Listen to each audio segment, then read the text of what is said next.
Bonjour à tous. Aujourd'hui, on va voir ensemble un exercice paye pour essayer de revoir certains éléments, notamment la maladie, un arrêt maladie. Il y aura des titres restaurants, il y aura des heures supplémentaires pour les calculer. Et nous allons voir, pour se rappeler comment calculer la CSG-CRDS, le prélèvement à la source. Donc on va du brut jusqu'au net. On prend un cas. Voilà les données. Donc c'est un salarié qui a un salaire habituel de 2800 euros.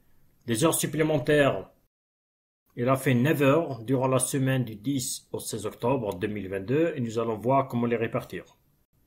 Arrêt maladie du 3 au 7 octobre 2022. L'employeur pratique la subrogation sur les indemnités journalières de sécurité sociale. L'entreprise est régie par le droit du travail, ce qui veut dire qu'il y a un maintien de 90% dans le cas d'une maladie.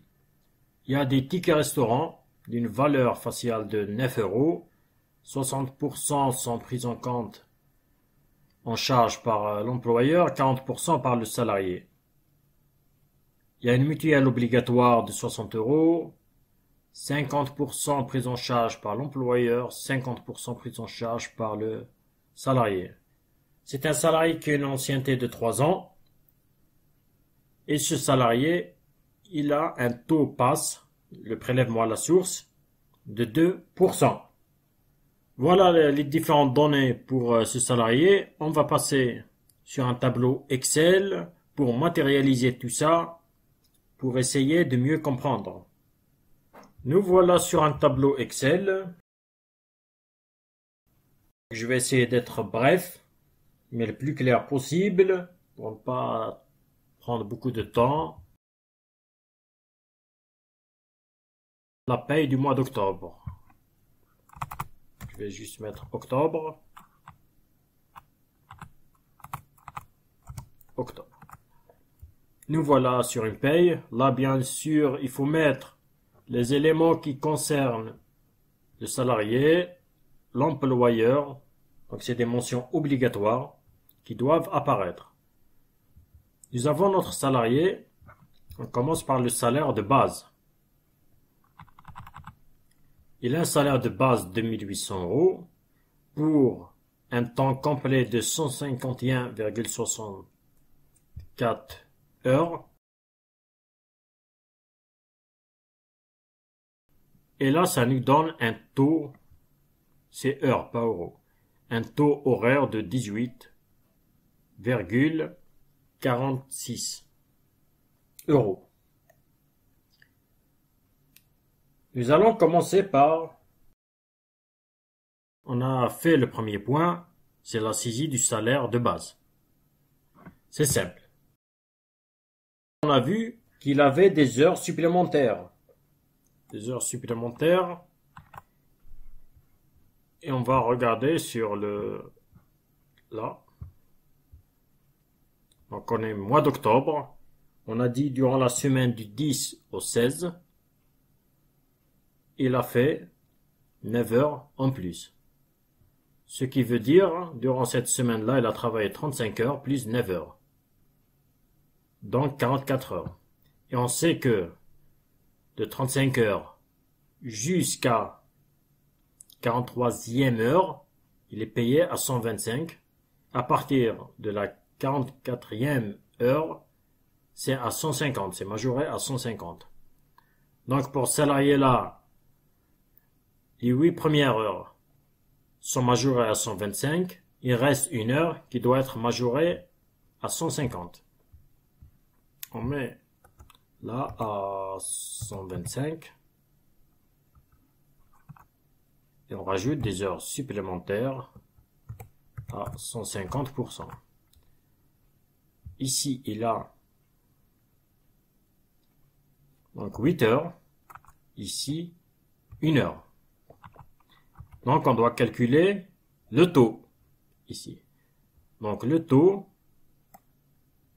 qu'on doit mettre là, c'est ce taux-là multiplié par 1,25.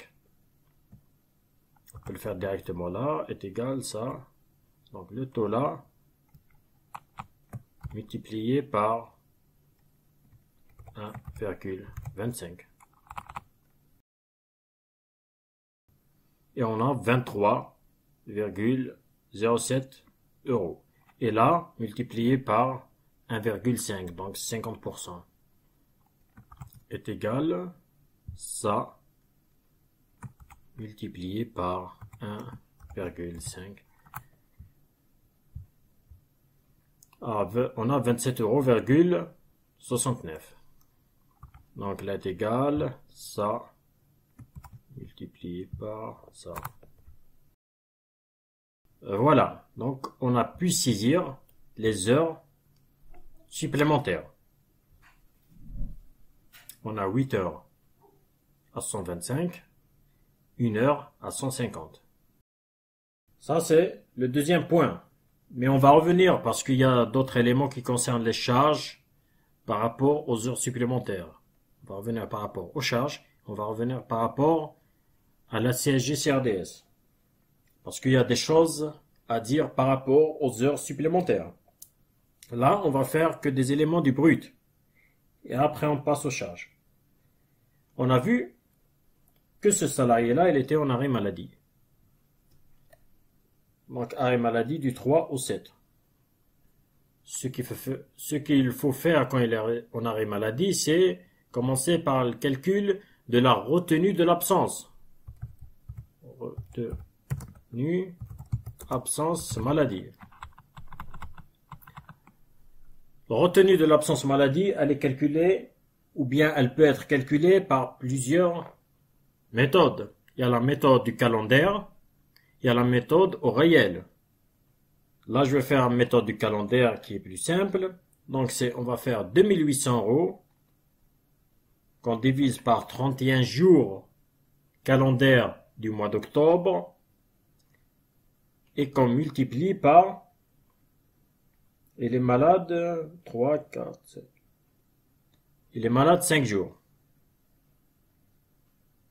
Donc, je vais le saisir, comme ça vous allez voir, est égal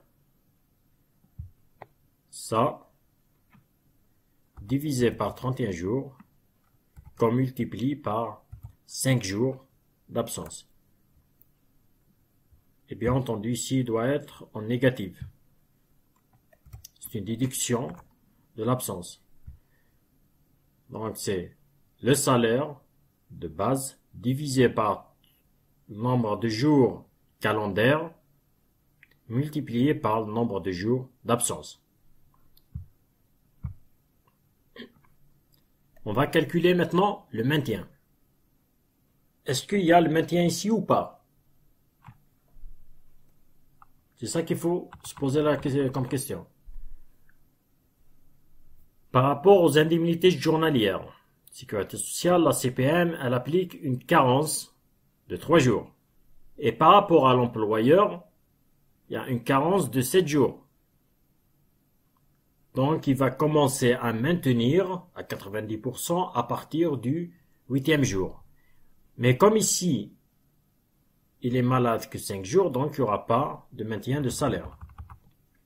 Par contre, il y aura des indemnités journalières qui doivent apparaître en bas du bulletin, qui doivent être nettes, en net. Et nous allons les calculer maintenant. Nous allons les calculer. Nous allons calculer JSS. Et JSS. Donc c'est égal. Donc, on ouvre la parenthèse. C'est les 3 derniers mois qui précèdent l'arrêt.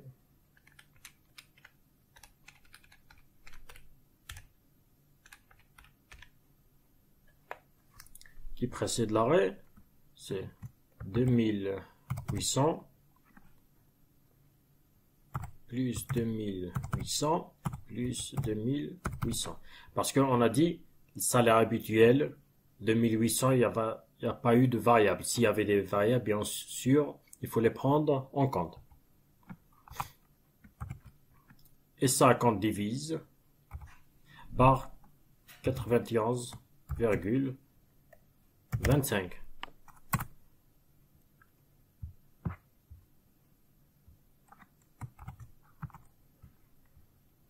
Et ça est égal ça qu'on multiplie par 50%.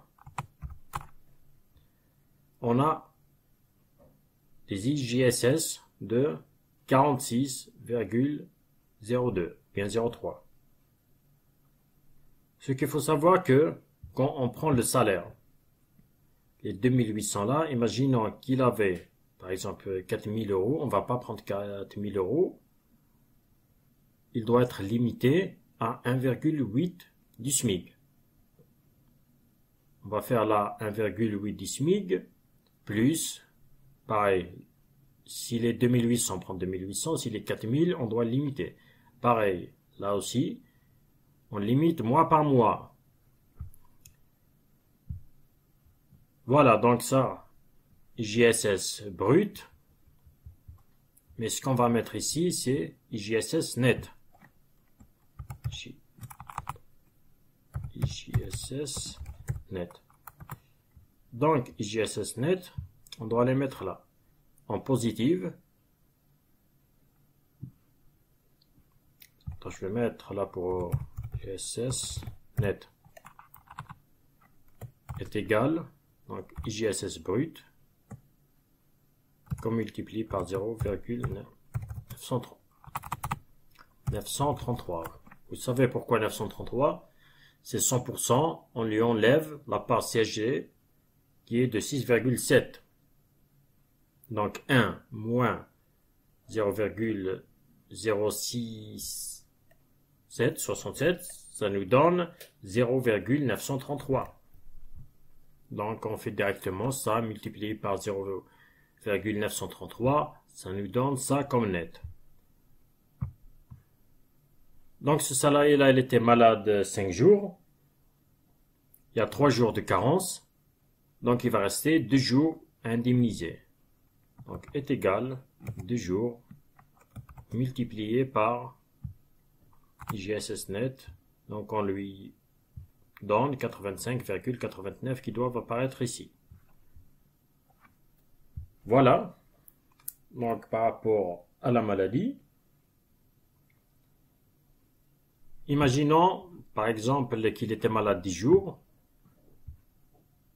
Ici, on doit ajouter donc, le maintien de la maladie, donc du 8e, 9, 10, pour 3 jours. Donc, on prend le salaire journalier, ça, divisé par 31, multiplié par... Donc, on lui maintient 3 jours. 3 jours.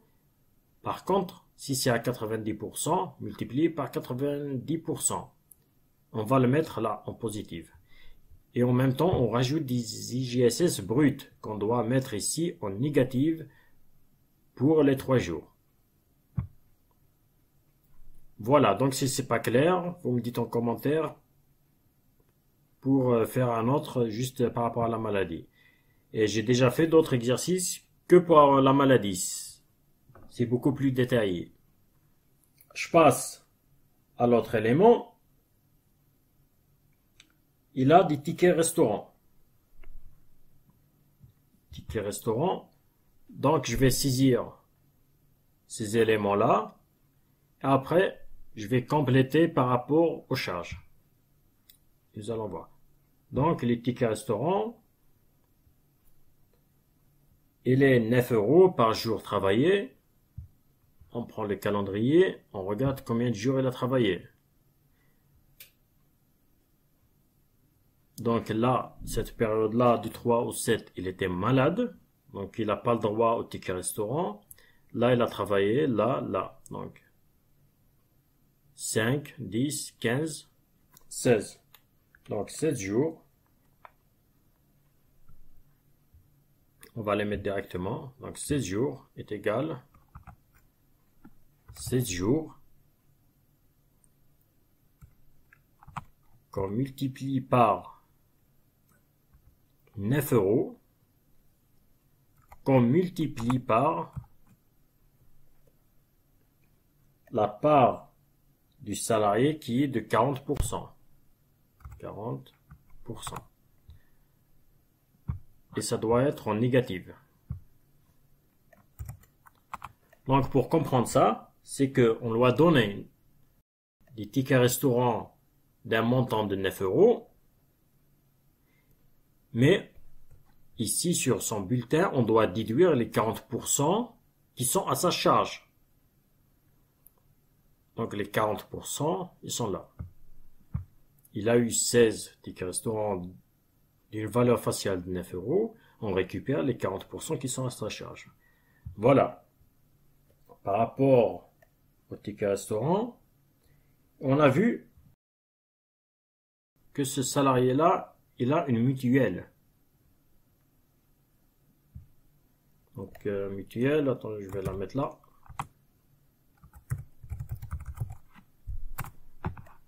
La mutuelle, il y a la part, elle est à 60 euros, 50% pour l'employeur, 50% pour le salarié.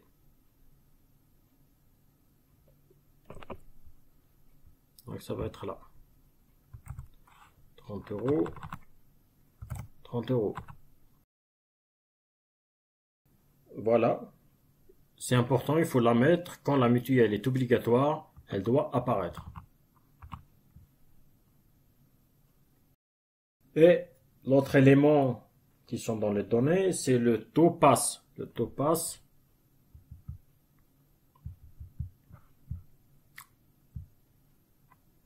les pourcents, je le mets là. Mais on va revenir pour mieux comprendre les choses, parce qu'on n'a pas fini. Pour résumer ce qu'on a fait jusque-là, donc on a le salaire de base, plus les heures supplémentaires, moins la retenue pour absence maladie, ça nous donne un salaire brut de 1560,69 euros. Il y a des charges qui sont ici, et il y a ce qu'on doit calculer, c'est la CSG.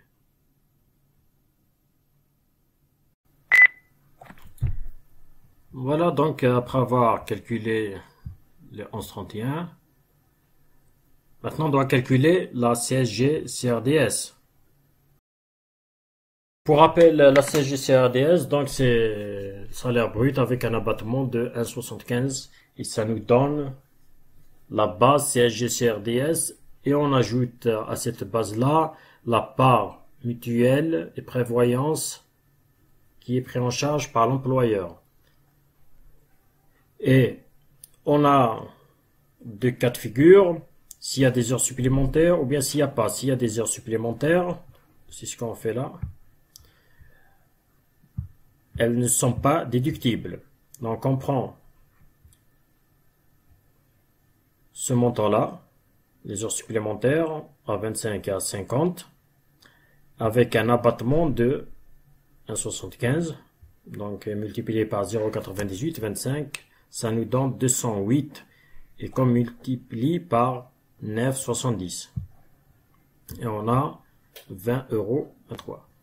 Et pour le reste du brut, donc on va prendre, là, on prend ce salaire brut, et on enlève celui qui correspond aux heures supplémentaires parce qu'il y a une ligne à part,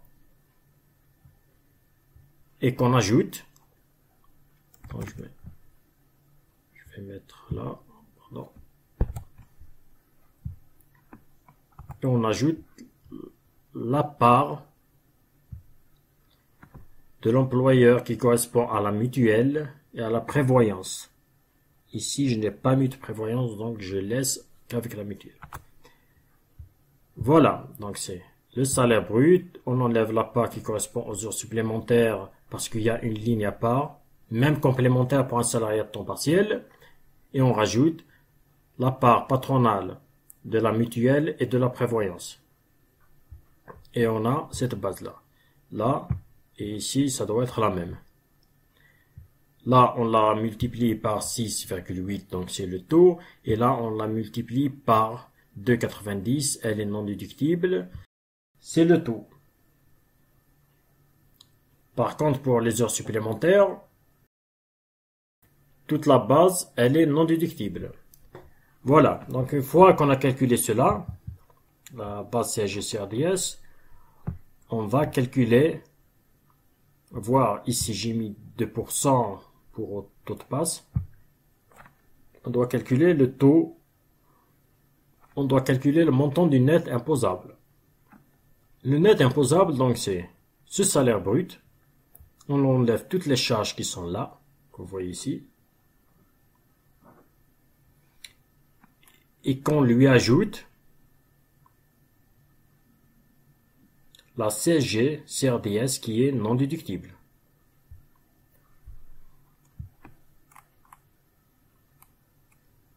Donc c'est ça, moins ça, toutes les cotisations, et on lui rajoute les 20 euros, 23 plus ça.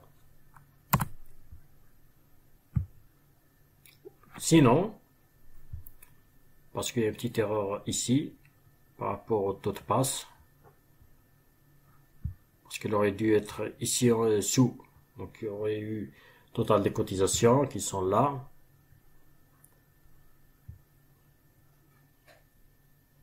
Dans d'autres maquettes, vous pouvez partir du net, vous prenez le net, et vous lui rajoutez la CSG, CRDS non déductible. Voilà, donc on a ce montant-là, qui est ici, qui est soumis donc à l'impôt, fois 2%, et on a impôt sur le revenu de 42,12. Après cela, ce qu'il faut calculer, c'est le salaire net. Le salaire net qui est là. Le salaire net, donc, il faut aller du brut. Vous prenez ce brut-là. Vous lui enlevez toutes les cotisations. Et vous lui ajoutez le salaire IGSS net. Pardon, IGSS net, pas le salaire. Et vous déduisez les titres restaurants. Et vous aurez votre salaire net qu'il faut payer.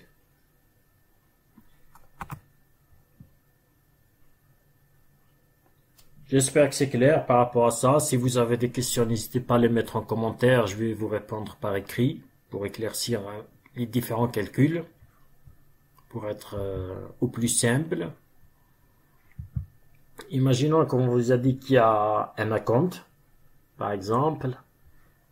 L'acompte il doit être ajouté ici, en moins.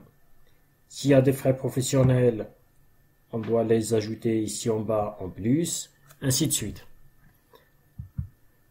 Voilà donc pour résumer. Donc, on a le salaire brut, salaire de base, pardon. On lui ajoute les heures supplémentaires. On a dit les 8 premières heures sont majorées à 25%. La 1 heure qui reste, elle est majorée à 150. On a la retenue pour absence maladie. On a pris les 2800 qu'on a divisé par 31 jours calendaires du mois d'octobre, multiplié par le nombre de jours d'absence qui est 5 jours pour notre cas, et ça nous donne les 451. Le total, ça plus ça moins ça, ça nous donne les 2560 euros bruts. Et les heures supplémentaires, donc, il y a un avantage pour le salarié qui est une réduction de charges et que par rapport aux charges de l'URSSAF qui sont de 11,31. Il faut bien garder en tête ce chiffre-là, il faut l'écrire. Le noter parce que si vous avez des examens, tout ça, souvent on le pose comme question.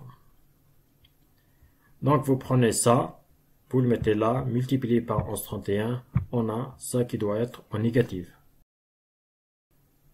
dans certaines maquettes où il y a à déduire à payer, vous allez le trouver dans le côté à payer. Et après, il y a la CSG-CRDS. On a distingué entre ceux du revenu du reste du salaire ou bien ceux qui correspondent aux heures supplémentaires ou bien complémentaires aussi ça passe.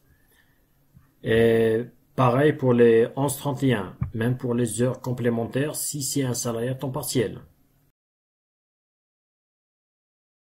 Voilà, donc par rapport à ça, vous allez prendre le total des heures supplémentaires avec un abattement de 1,75. Donc vous prenez le total multiplié par 0,9825.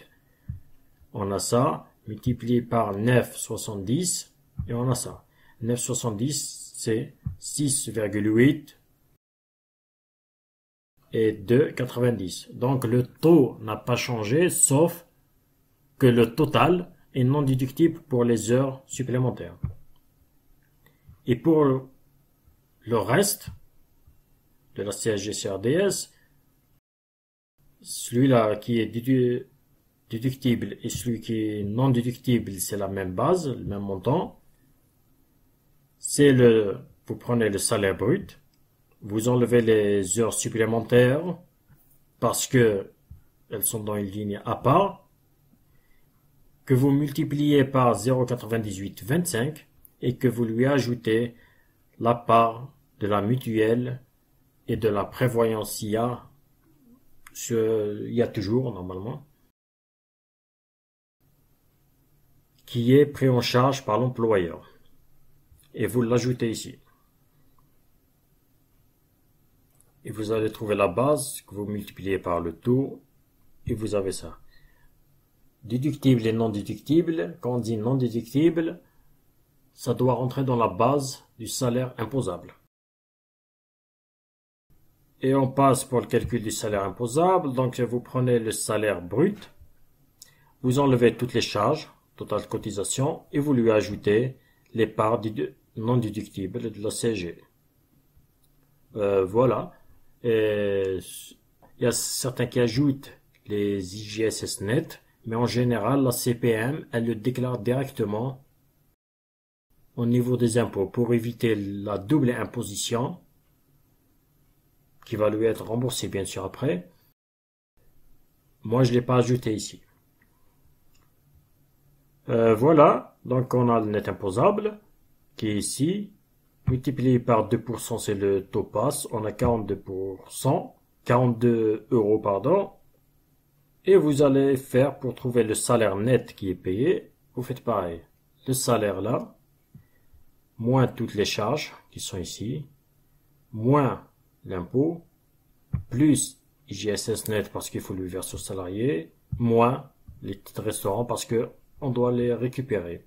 Et vous aurez un salaire net. Voilà, j'espère que ça a été clair. Et n'hésitez surtout pas à poser des questions en commentaire, je vais vous répondre. Et je vous dis à très bientôt et portez-vous bien.